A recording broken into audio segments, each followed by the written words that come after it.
Hello everyone. कैसे हैं आप सब। मैं उम्मीद करता हूं कि आप सब अच्छे ही होंगे। जैसा कि आपको पता है, हमने एक सीरीज शुरू करी है। उस सीरीज का नाम है ब्रह्मास्त्र सीरीज।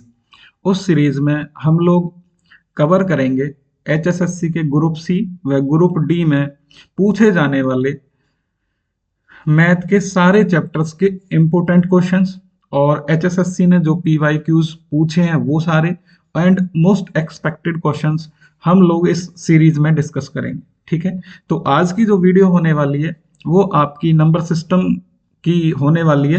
तो इसमें हम लोग डिस्कस करेंगे एचएसएससी ने नंबर सिस्टम के आज तक जो भी क्वेश्चन पूछे हैं उनको हम इस वीडियो में डिस्कस करेंगे। ठीक है। तो चलते हैं। आपका पहला क्वेश्चन है,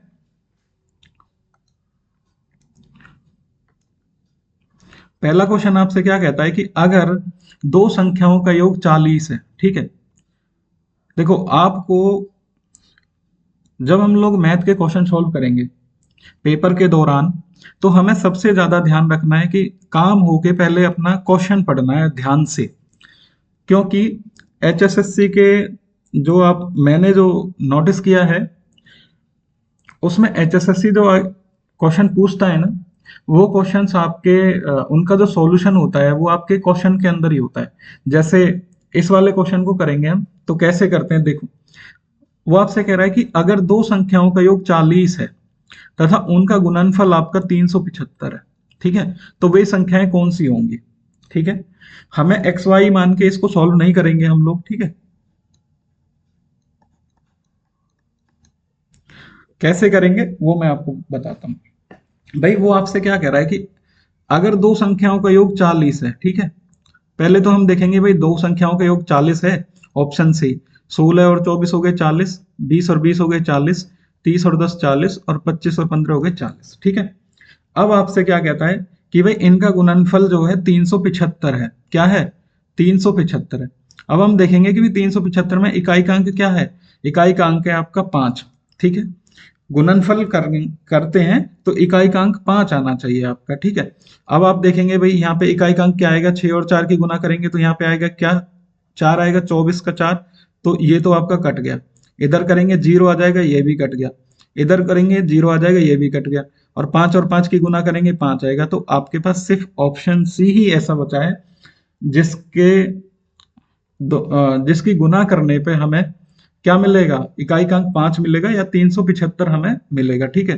तो देखा, मतलब हमें सॉल्व करने की भी जरूरत नहीं पड़ी, हम ऑप्शन से क्या है इस क्वेश्चन को सॉल्व कर लेंगे। ठीक है। अगला क्वेश्चन आपका देखो कितना आसान क्वेश्चन है।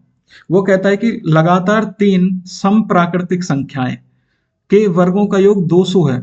ठीक है। वे संख्याएं ज्ञात कीजिए। देखो ये हरियाणा क्लर्क के 2019 वाले जो पेपर हुआ है उसमें पूछा गया था। ठीक है।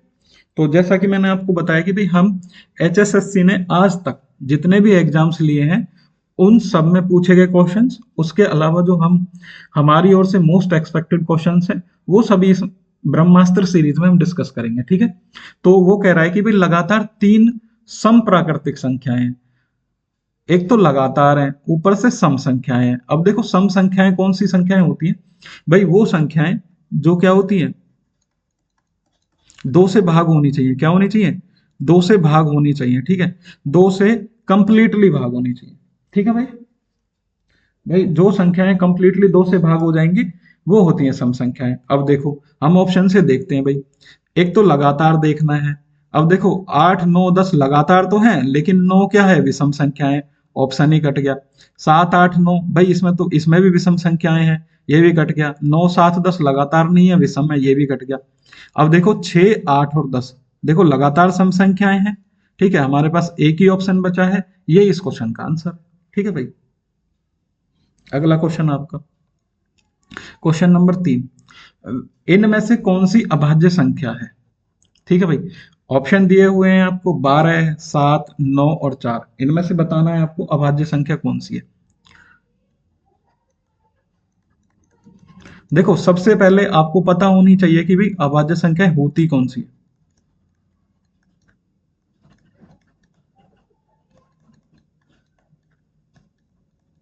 भाई अभाज्य संख्याएं वो संख्याएं होती हैं जिनके क्या होते हैं, दो गुणनखंड होते हैं। कितने होते हैं, दो गुणनखंड होते हैं। कौन कौन से होते हैं, एक तो एक होता है और एक वो खुद होती है, ठीक है। ये चीज आपको याद रखना है कि भाई अभाज्य संख्याओं के दो गुणनखंड होते हैं, एक तो वो एक से भाग होती है या वो खुद से होती है, ठीक है। अगर इससे ज्यादा है तो फिर वो होती है भाज्य संख्याएं। और भाज्य संख्याएं कौन सी होती है, जिनके कम से कम तीन गुणनखंड होते हैं, ठीक है। एक से भी होगी, खुद से भी होगी, उसके अलावा किसी और नंबर से भी होगी, ठीक है। तो उसको बोलते हैं हम क्या, भाज्य संख्याएं। अब हम यहाँ पे चेक करेंगे, 12 है भाई, इसकी गुणनखंड है, कैंसिल हो गया। 7 है, इसका सिर्फ एक और 7 है, ठीक है, ये है ही हमारा आंसर। 9 को चेक कर लेते हैं, 9 के भी हैं, एक है, 3 है, 9 है, ये भी कैंसिल हो जाएगा। और 4 भी आपका भाज्य, एक से भी होता है, दो से भी होता है और 4 से भी भाग हो जाता है। तो हमारे पास कौन सा बचा, ऑप्शन नंबर बी है जो हमारे इस क्वेश्चन का आंसर होगा, ठीक है। इस वाली वीडियो में जितने भी क्वेश्चन हम लोग डिस्कस करेंगे वो सारे एचएसएससी ने प्रीवियस एग्जाम्स जितने भी हुए हैं उसमें पूछे गए हैं, ठीक है। तो अगला क्वेश्चन है आपका क्वेश्चन नंबर 4। वो कहता है कि दो संख्याओं का अंतर 11 है। क्या है, दो संख्याओं का अंतर 11 है, ठीक है भाई। इस टाइप के जितने भी क्वेश्चंस हैं हम उनको मैक्सिमम कोशिश करेंगे कि ऑप्शन से ही सॉल्व करने की, सॉल्व ना करने की जरूरत पड़ी, ठीक है। तो हम चेक करेंगे भाई इन दो संख्याओं का अंतर क्या है, 11 है। मैंने एक भी ऑप्शन भी चेंज नहीं किया है, जो एज इट इज जो हमारे क्वेश्चंस हैं जो एचएसएससी ने पूछे गए हैं, मैं एचएसएससी के द्वारा पूछे गए हैं वो ही हमने, ऑप्शंस भी सेम है, ठीक है। तो हमसे कह रहा है कि भाई दो संख्याओं का अंतर 11 है, उनके योग का पांचवा हिस्सा 9 आना चाहिए। यानी कि जब हम उन दोनों को जोड़ देते हैं और उसका 1/5 कैलकुलेट करते हैं तो हमें 9 आंसर मिलना चाहिए। तो हमें बताना वो संख्याएं कौन सी हैं। पहले तो हम यही वाली कंडीशन चेक कर लेते हैं इसमें कि भाई दो संख्याओं का अंतर 11 है या नहीं है। 28 और 16 का अंतर आता है 12, कैंसिल हो गया। 28 और 17 का आंसर मतलब जो हमारा जो अंतर है वो आता है 11, चलो हमारा ये आंसर हो सकता है। 25 और 17 का आंसर हो गया मतलब अंतर जो हो गया वो हो गया आपका 8, तो ये भी कैंसिल हो जाएगा। 26 और 17 का जो अंतर होगा वो हो गया 9, ये भी कैंसिल हो जाएगा। हमारे पास सिर्फ एक ही ऑप्शन बचता है, वो कौन सा है, ऑप्शन नंबर बी है। 28 और 17 वो संख्याएं होंगी। हम क्रॉस चेक कर लेते हैं भाई, इनका योग 28 और 17 कितने हो गए, 45 हो गए। अगर हम उस 45 को क्या करते हैं, उस 45 का हम 1/5 कैलकुलेट करते हैं तो हमारे पास क्या आया, 9 आया कि नहीं आया। तो हमारा क्या हो गया, आंसर भी क्रॉस चेक हो गया, ठीक है। अगला क्वेश्चन आपका क्वेश्चन नंबर 5। वो कह रहा है कि भाई दो धनात्मक संख्याओं के बीच का जो अंतर है ना वो 3 है, ठीक है।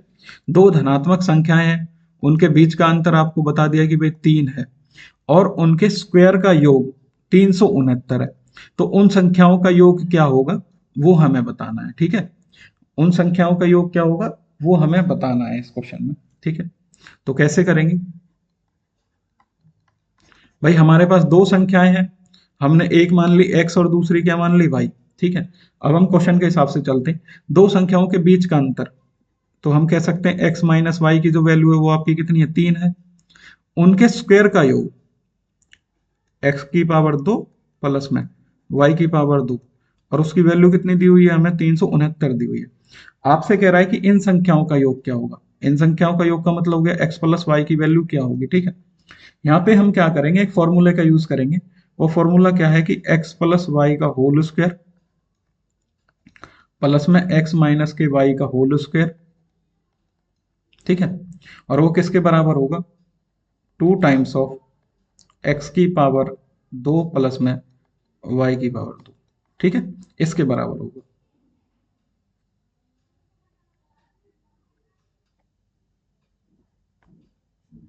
ठीक है भाई, वैल्यू पुटिंग करेंगे हम इसमें। x प्लस वाई की वैल्यू कितनी है हमें निकालनी है, तो हमें अब लिख देंगे x प्लस वाई का होल स्क्वायर प्लस में x माइनस वाई की वैल्यू कितनी थी, 3, और 3 का स्क्वायर करेंगे तो आ जाएगा 9, ठीक है। और इसकी वैल्यू हो गई 2 into x square plus y square की वैल्यू है 369, ठीक है। सॉल्व करेंगे, 2 नाम 18, 2 छके 12 और 1 13, 2 3 6 और 1 7, ठीक है। अच्छा, अब हम क्या करेंगे,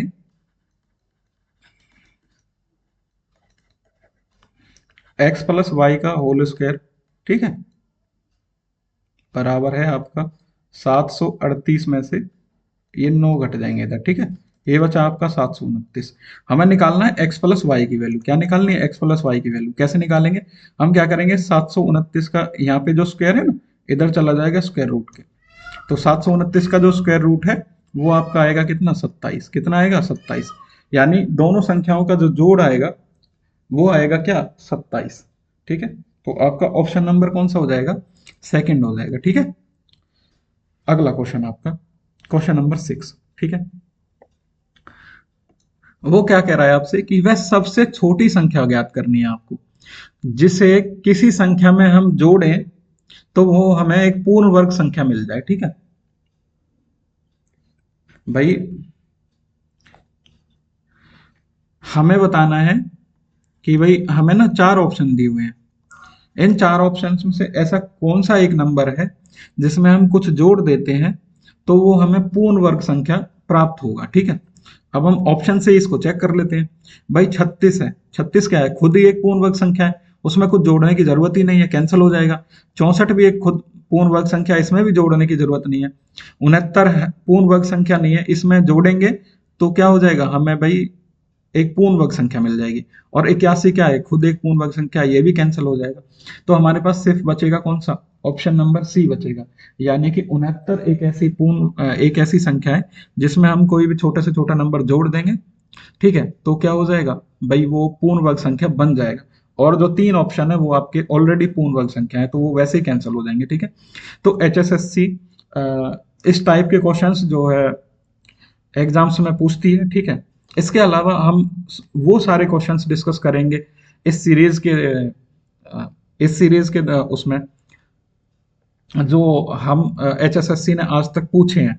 नंबर सिस्टम हो आपका, मतलब कि हर टॉपिक की मैक्सिमम 1 से 2 वीडियोस आएंगी आपकी, जिसमें हम कवर करेंगे वो सारे क्वेश्चंस जो हमारी तरफ से भी मोस्ट एक्सपेक्टेड हैं और एचएसएससी ने पीवाईक्यूज पूछे हैं, ठीक है। तो आज की वीडियो में इतना ही। Okay, thank you so much.